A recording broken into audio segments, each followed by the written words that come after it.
Students, welcome back. Today we are going to discuss the topic that is retail trade of lesson number 9, that is internal trade.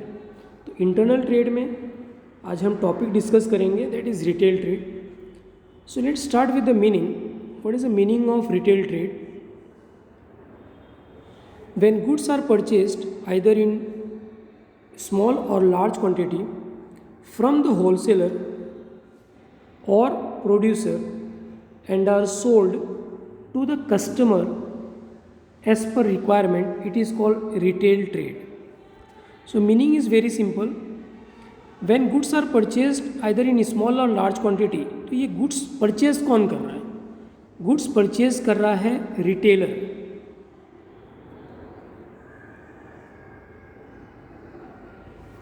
So retailer is purchasing the goods either in small or large quantity as per the demand, as per the requirement. जैसे customers की requirement होगी उसके हिसाब से retailer will do the purchasing of the goods either from wholesaler और producer. या तो wholesaler से परचेज करेगा या तो प्रोड्यूसर से परचेज करेगा. Generally retailers they are purchasing the products from wholesaler. तो होलसेलर से परचेज करने के बाद में they are supplying it to the customers. Let's discuss the chain of distribution. In chain of distribution सबसे पहले जो आते हैं वो आते हैं प्रोड्यूसर्स. प्रोड्यूसर से परचेज करते हैं होलसेलर और होलसेलर से परचेज करते हैं retailer. So we are talking about the retailer. Retailer is purchasing from wholesaler and providing it to the customers who are the end users. Customers क्या हैं? And user हैं किसी भी प्रोडक्ट का.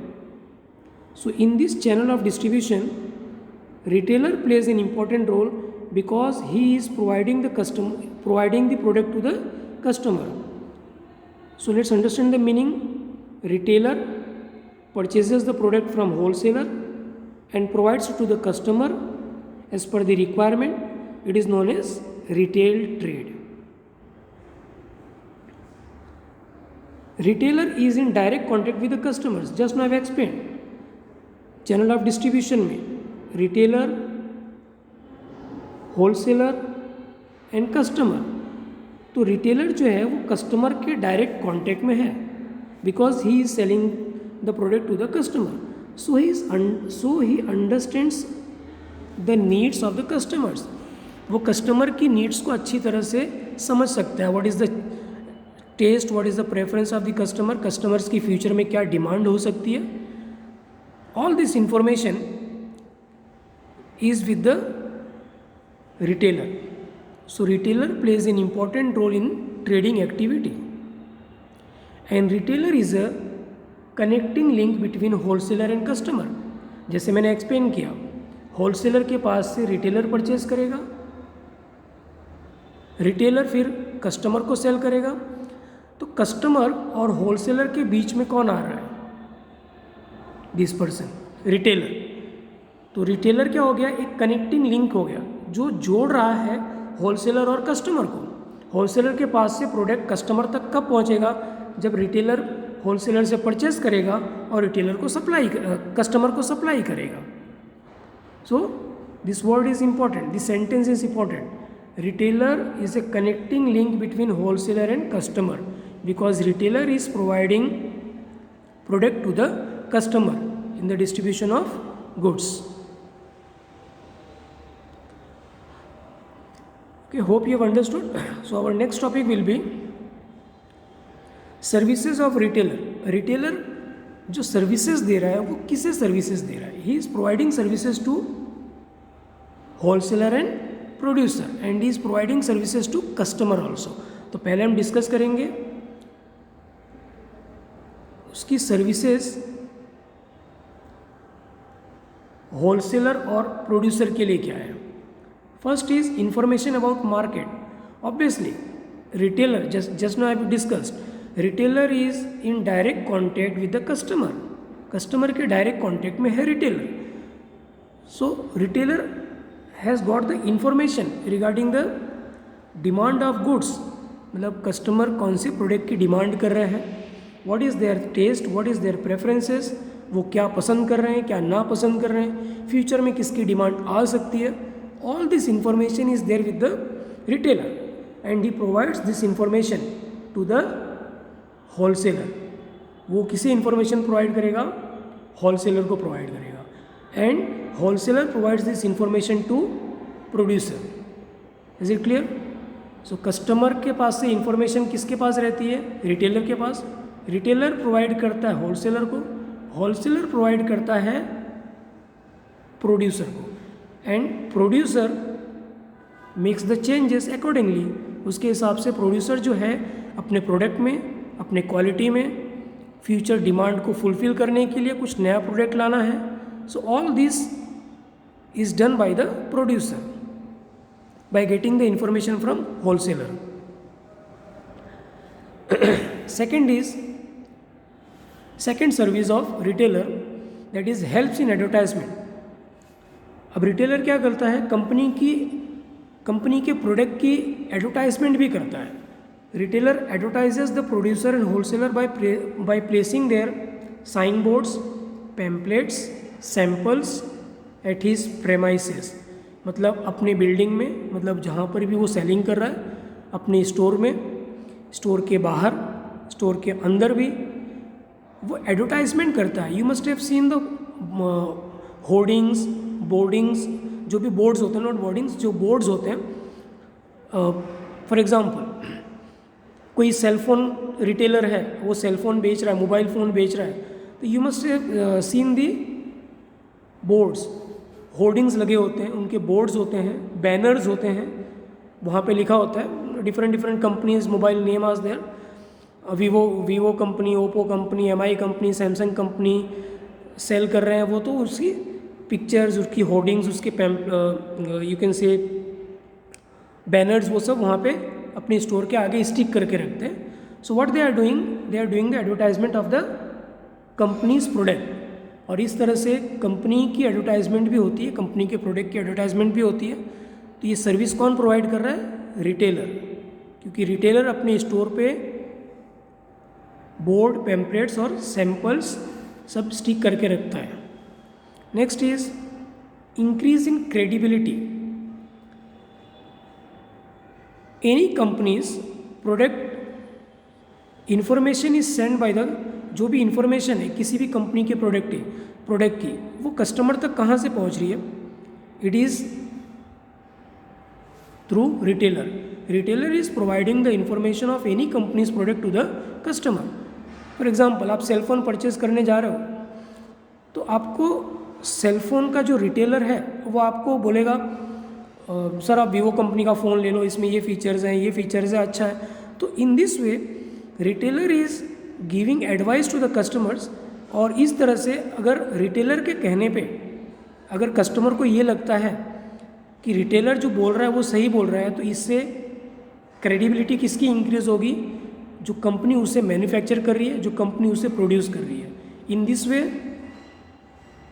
प्रोड्यूसर या होलसेलर जो भी क्वालिटी के प्रोडक्ट वो बेच रहे हैं उसकी क्रेडिबिलिटी मार्केट में इंक्रीज होगी थ्रू रिटेलर.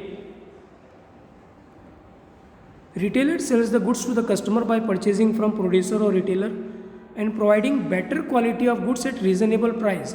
अच्छी क्वालिटी का प्रोडक्ट अगर वो रीज़नेबल प्राइस में सेल कर रहा है तो इससे मार्केट में उसकी तो क्रेडिबिलिटी बढ़ेगी, साथ में जो होलसेलर हैं या जो प्रोड्यूसर हैं, स्पेशली जो प्रोड्यूसर है, जो कंपनी जो उस प्रोडक्ट को मैन्युफैक्चर कर रही है, उसकी क्रेडिबिलिटी और उसकी प्रेस्टीज भी मार्केट में इंक्रीज होगी. So these are the services which is provided by retailer to wholesaler or producer. Now what are the advantages of retail trade? Retail trade के advantages क्या हैं, उसके फ़ायदे क्या हैं, what are the benefits, that we are going to discuss now.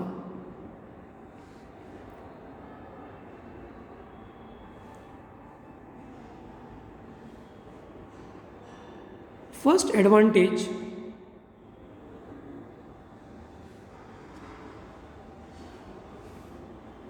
opportunity of selection. That is obvious. In retail trade retailer जो है they keep different variety of goods of many producers. हम mobile phone का example लेते हैं। When you are going to purchase any mobile phone from retail, आप retail में किसी retailer के पास में अगर कोई सेलफोन परचेज़ करने जाते हैं, फॉर एग्जांपल फ्रॉम क्रोमा, आप क्रोमा में से कोई सेलफोन परचेज़ करने जाते हैं तो वहाँ पे सिर्फ आपको सैमसंग के ही मोबाइल मिलेंगे ऐसा नहीं है। You will having the different options.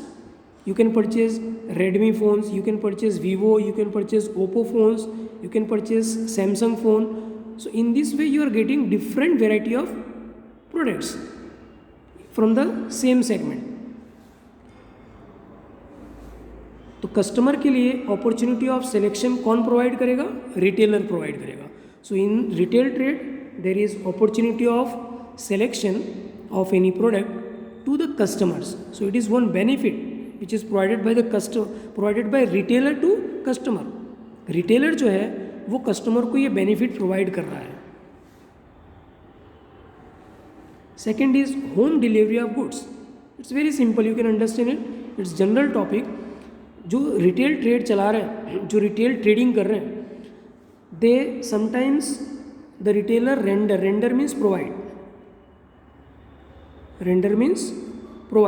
provide services of delivering the goods at the customer's home and save their time. When the customer is getting the product at their doorsteps, definitely their time saving is there. और best example will be provision stores. आप provision stores में जा रहे हैं, provision stores what they are doing, sometimes they, if you are permanent customer of their store, they will just take the list, आपसे list ले लेंगे और आपको प्रोडक्ट आपके घर पे पहुंचा देंगे। They will deliver the product at your home. So this is one benefit of retail trade, that customers can get the product eight their door steps.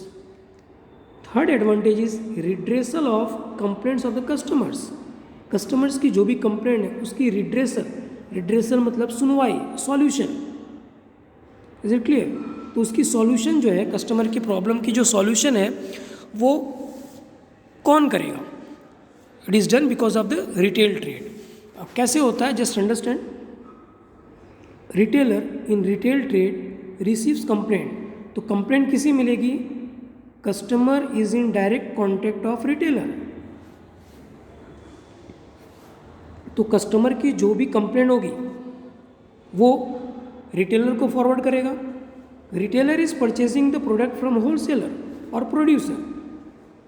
तो रिटेलर होलसेलर को इन्फॉर्मेशन प्रोवाइड करेगा कि भाई कस्टमर की ये problem है regarding the product, जो भी प्रॉब्लम होगी। Then wholesaler will give the information regarding the complaint to the producer, and in this way retailer is the main link जिसकी वजह से कस्टमर की प्रॉब्लम प्रोड्यूसर तक पहुंच रही है। And solution, redressal of the complaint of customer is done because of retailer. So retailer plays an important role in the retail trade. Next is sales on credit of customers, credit to customers. In retail trade, retailer they are selling the product to the customers और वो credit पे provide करते हैं। Credit in the sense, आपने product purchase किया और अगर आपकी इकोनॉमिक पोजीशन उसे पता है, इकोनॉमिक पोजीशन कैसे पता चलेगी? Because customer is in direct contact with the retailer. तो रिटेल ट्रेड में रिटेलर के डायरेक्ट कॉन्टेक्ट में कौन होता है? कस्टमर होता है। तो कस्टमर की इकोनॉमिक पोजीशन उसे पता ही रहेगी। So based on the economic situation और economic position of the customer, the retailer sells the product on credit to the customers. If economic position is good, he will provide credit. Is it clear? 10 दिन, 15 दिन, 1 महीने तक की वो credit दे सकता है, depending upon the economic position of the customer. Next advantage of retail trade is after sale service. After sales means कोई भी प्रोडक्ट बेचने के बाद में जो सर्विस की ज़रूरत पड़ती है, for example if you purchase any cell phone, आपने मोबाइल फ़ोन परचेज़ किया हुआ है और मोबाइल फ़ोन में कुछ डिफेक्ट आया, कुछ प्रॉब्लम आई, तो उसे रिपेयरिंग करना या एक्सचेंज करना डैमेज प्रोडक्ट का, ये कौन करेगा? रिटेलर करेगा, because customer they are purchasing the product from retailer. तो जो भी प्रोडक्ट होगा वो रिटेलर को प्रोवाइड करेंगे, जो भी प्रॉब्लम होगी, and then retailer will forward it to the wholesaler and wholesaler will provide forward it to the producer. The after sale service is provided by retailer in retail trade. Sixth advantage,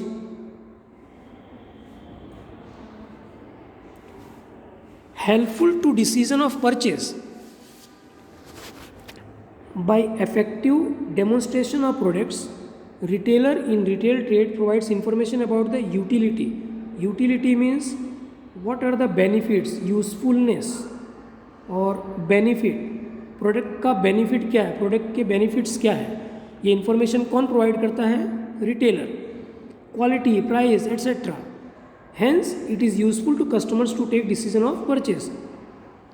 let's understand by taking example. For example you are purchasing any say washing machine, आप क्रोमा में गए, आप washing machine purchase कर रहे हैं, there they will do the demonstration, वो आपको washing machine कैसे वर्क करती है, कौन कौन से बटन के क्या क्या काम है, व्हाट इज़ देयर बेनिफिट, आप कौन सा प्रोडक्ट लोगे, कौन सी मशीन लोगे तो ज़्यादा बेनिफिट है, all this information that is provided by the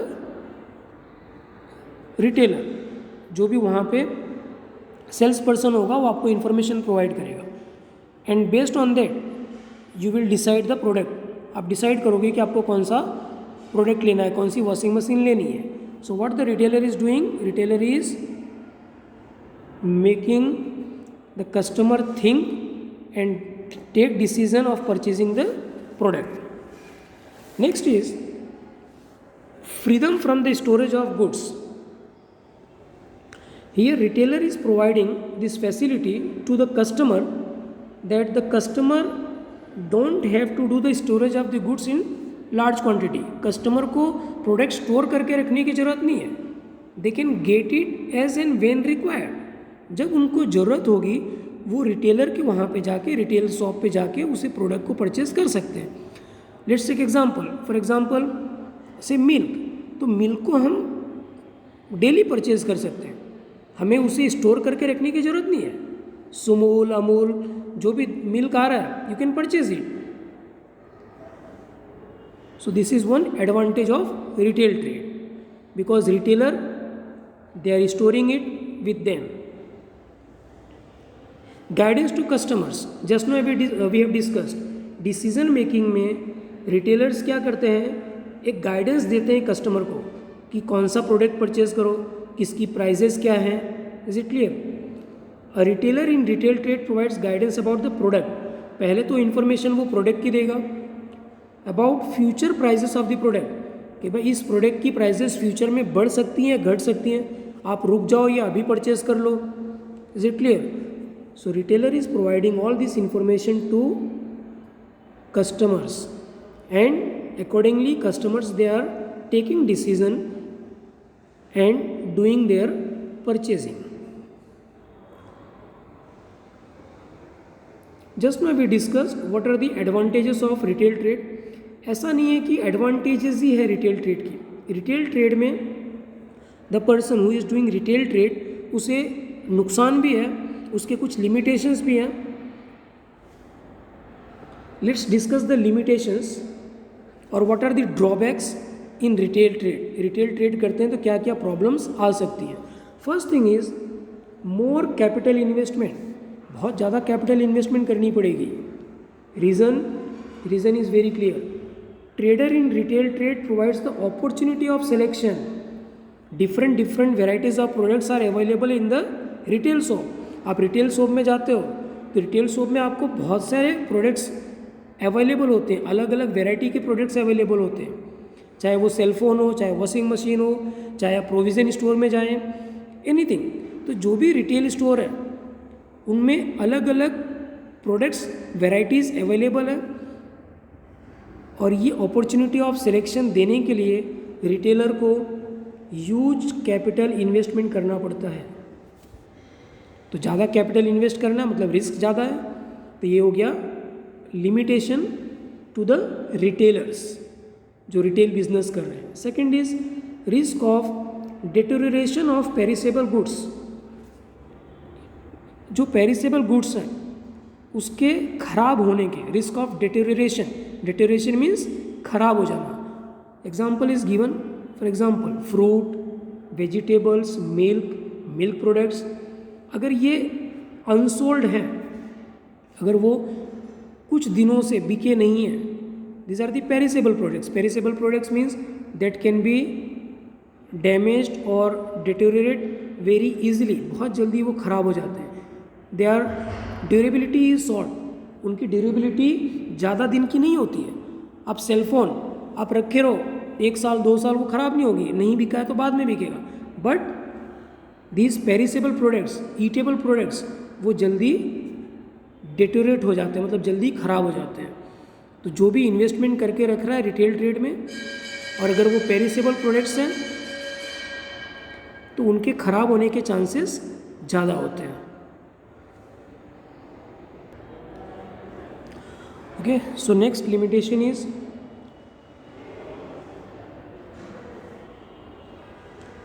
risk of goods getting outdated.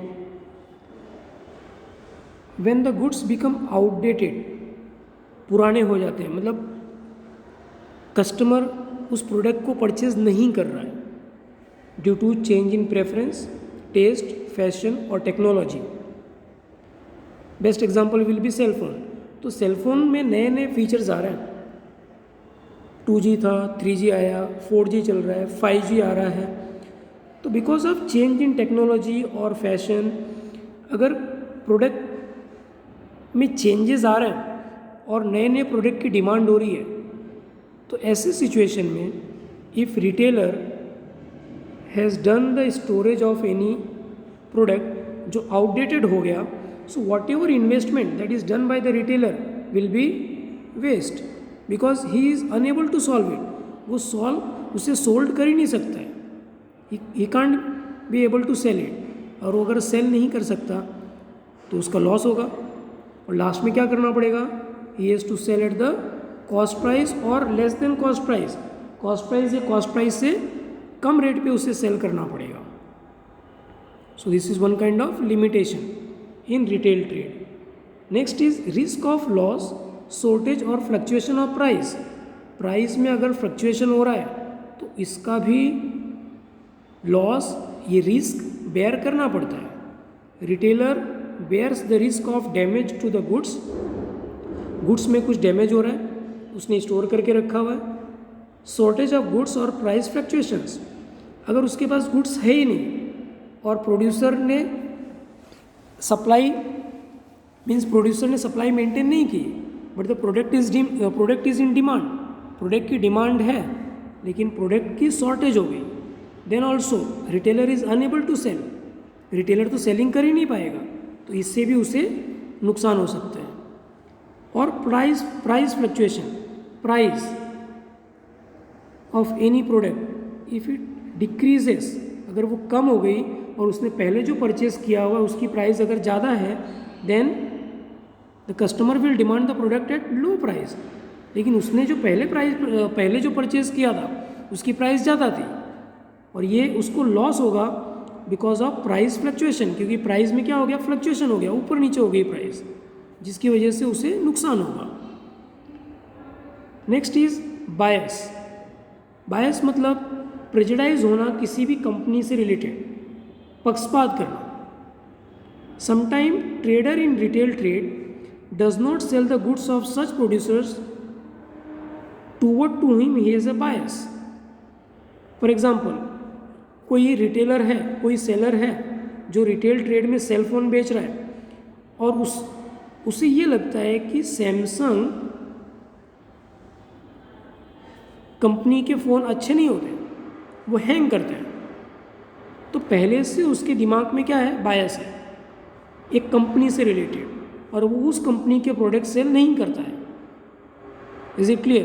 तो ऐसे भी हो सकता है कि सिर्फ वो बायस है लेकिन उस कंपनी के प्रोडक्ट्स अच्छी तरह से मार्केट में सेल हो रहे हैं, तो इसका नुकसान भी उसे सहन करना पड़ेगा। So these are the some limitations of retail trade. Next topic is what are the types of retail trade. Spelling is wrong here. Retail trade, कितने अलग तरह के रिटेल ट्रेड हो सकते हैं, so that we will discuss in the next video. Thank you.